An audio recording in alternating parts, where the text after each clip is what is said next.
We've come to number 7 in our little journey. We're on the road. We're holding meetings.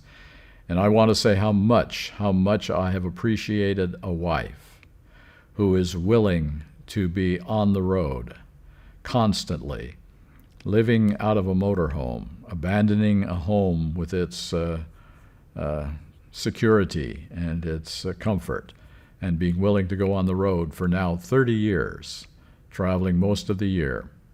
And I've also appreciated the fact that my son Matthew and his wife Delise have joined us and been willing to be part of this journey that we are undertaking. This has been a very fulfilling ministry for us, and I would have to say that given the love I had for the classroom and the desire I had to be a teacher for the rest of my life, this has been the most satisfying, most productive period of my life, to be holding meetings like we hold on the road and travel around the country and be united as a family. This has been a very, very powerful force in our lives for 30 years now, and I hope we can continue until Jesus comes. We're on the road. We're holding meetings. We have seminars. We are trying to get the message out as broadly and as quickly as we can. During this period of time, 2 or 3 times, it was decided by various individuals that we needed to try to come together. We seem to be going farther and farther apart on the various gospels that are competing for our attention in the Adventist church. And we need to try to see if we can come together. One meeting was held at Andrews University, in which several scholars from the university, from the seminary, and a number of independent ministry leaders came together, spent several days together on topics that had been mutually agreed upon, and on the very issues that Desmond Ford had brought up in the years previous: the nature of sin, the nature of Christ, justification, victory over sin, and yes, perfection. And so we came together, we studied together, and we met in a group of not more than 15 people, trying to see if there could be harmony and be unity. And you know, we almost came to some agreement, particularly on the nature of sin and what sin is. Is sin a birthright, or is it a choice? Is sin an inheritance by which we will continue to sin for as long as we live, or is it a daily decision in which we make individual choices based on our knowledge of what is right and wrong? And so we really wrestled with these issues, and we came to almost unanimous agreement that it is a choice. It is a decision. It is not just a state of being in which we are stuck for all of our lives. And then we slept on that. And I remember the next morning we came back, and one of the individuals from the seminary who had come very close to agreement on this said, "I simply can't go along with it. Sin is not just a choice, it is also something that we are born in." And we were back to square one. And when we go back to square one on these issues, we can never get beyond square one. We cannot really discuss harmony on the nature of Christ. We cannot discuss harmony on justification or on perfection of character.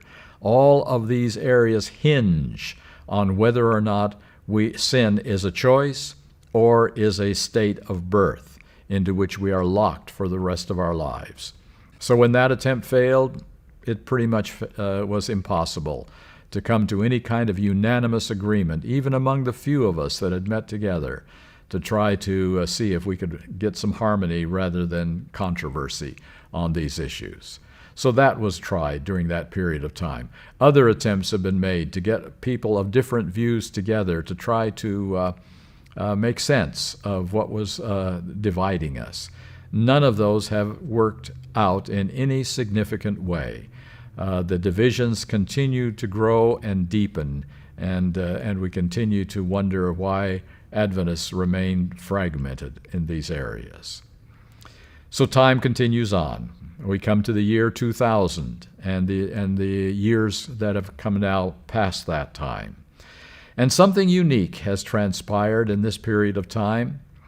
When Desmond Ford left the Adventist Church in terms of having his membership there, when he was no longer allowed to be a primary speaker at our camp meetings and in our schools, and he went back to Australia and retired,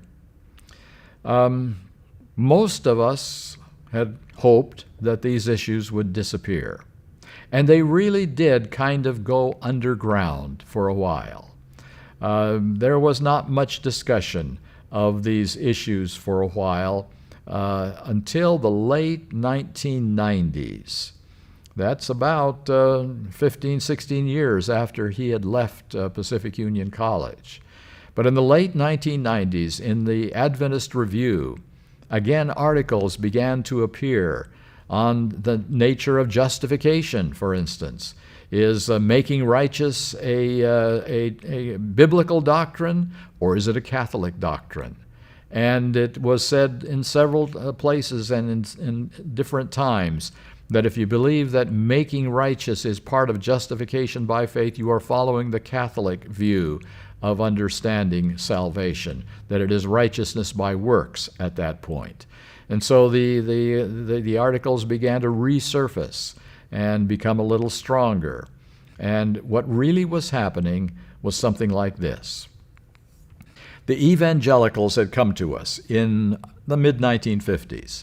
They had asked us if we wanted to be part of the mainline Christian understanding, or if we would be considered a cult.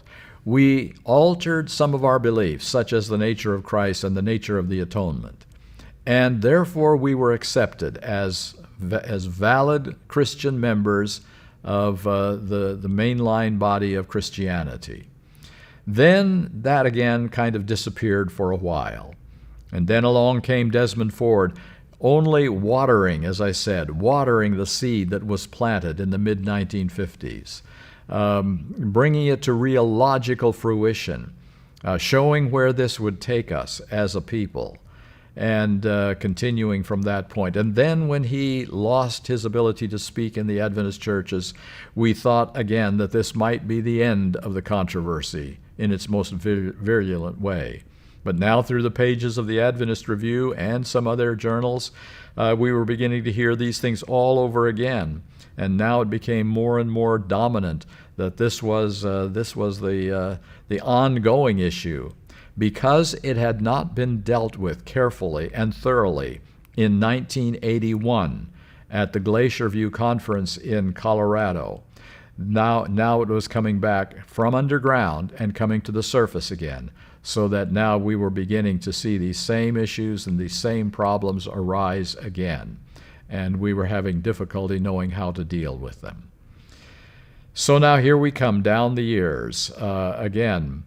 In our meetings in churches around the country, more enthusiasm, more desire for these things. I often wondered in the early years, would we be able to continue this ministry in any serious way once we had given our first presentations? Would this continue? And I can say that now we are receiving more invitations for these meetings than ever before in my lifetime. Now there are more people wanting to be put on a waiting list so that they can have this seminar in their churches. And so we are. I'm just amazed at that. I have more meetings than I can possibly meet, and even requests from around the world that I cannot meet. And so the interest in this area is growing. It is not diminishing. And again, the opposition is growing. And so we'll bring it up to our time. Here we are. This is being filmed in the year 2019, at the beginning of the year, and something really important happened in the last year, 2018. For the first time in my lifetime, 4 books, published at one time, have come off our presses. 3 written from Andrews University, 1 written in the Pacific Union Conference, all on one issue. The last generation theology is wrong. So what's last generation theology? That is a name that's just been coined in recent years. When M.L. Andreasen was writing about these things, he was just talking about the final generation and what it was like to live in the time of the time of trouble and the close of probation and receiving the seal of God and living through the close of probation and beyond through the plagues. We didn't have any particular name for it. It was just that this was what Adventism was heading for. This is what Adventism's message was all about. Within the last few years, the name Last Generation Theology was coined, and it has sort of become an acronym now, LGT, Last Generation Theology. And all of these books have one theme: Last Generation Theology is wrong. It is fanaticism. Don't get trapped in last generation theology. And in almost all of them, the name M.L. Andreasen figures very prominently. Now, M.L. Andreasen was an individual that came into prominence very early in the Adventist Church. He was very active in being an author and a writer of very deep theological books. The Sanctuary Service, one of his best, the Book of Hebrews, and others. And so this was during the period of the 1930s and the 1940s, in which it can probably be accurately said that he was the most influential theologian on these subjects in Adventism. When the 1950s came, he examined these discussions that were being held at the general conference level with evangelicals. And he became very concerned that we were selling out our principles, selling out our truths for the sake of recognition by bodies that were really part of Babylon. And so he began to write on that subject. And therefore he was greatly opposed and being singled out again as the scapegoat, the one who caused the problems rather than the one who was responding to the problems that had already been caused. And so M.L. Andreasen has been the one most attacked in these last 4 books. He is the one that has brought all the discord, all the disunity, all the problems into our time right now. And he is the one that we must abandon if we are to have any hope of achieving solid unity in the Adventist Church. Well, that's what these books are all about. These books are saying that to believe that we are not born sinners, to believe that justification is being made righteous, to believe that perfection of character is possible by any group of Christians in the end of time, that is fanaticism and must be opposed. That's what these books are all about. And they have come into extreme prominence right now, all at one time in the Seventh-day Adventist Church. So that's where we'll end this little segment. And our last segment will be, well, where do we go from here? What now in the Seventh-day Adventist Church?